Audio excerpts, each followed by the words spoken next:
ప్రతిదినము ఆమె హాయిగా కడుపారా తిని ఏమీ తోచక ఒక మూల కూర్చుండి ఏడుస్తూ ఉండేది. అది చూసి గుడివారంతో ఆమెను చివార్చి పెట్టుతున్నది.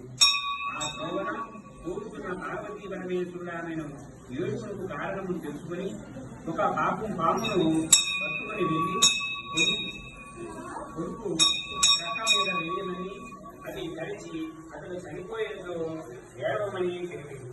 ఆమె అట్లే చెప్పింది. కానీ ఆమెను కొడుకు వచ్చేసరికి బంగారు మొరతాడేది.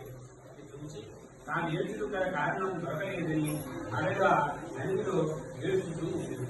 మరలా పార్వతీ పరమేశ్వరుడు ఒక పేరు ఆమెకు ఇచ్చి ఆమె కుమారిని బొట్టు పెట్టెలో పెట్టమని, అది పుట్టినప్పుడు ఆమెలో నీవు ఏడవవచ్చునని తెలిసింది. అట్లే ఆమె చేసింది. అని ఆ దేవుడు బంగారు పేరుగా మారింది. అంత నాకు మరలా అడవికి పోయి రోపించుకుండగా పార్వతీ పరమేశ్వరుడు వచ్చి తన పెంపుడు పిల్లిని చంపి ఏడవమని చెప్పగా అది ఆమె ఇంటికి వచ్చి తన పిల్లిని చంపి ఏడుస్తూ ఉంటుంది.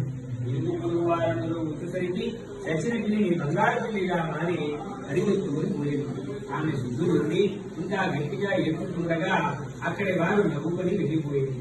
అంతలో పార్వతీ పరమేశ్వరుడు వచ్చి, అమ్మా, నీవు గణేశనోము నోచుకొని ఉల్లంఘించిన కారణమున నీకు అకారణ శోకము వచ్చినది.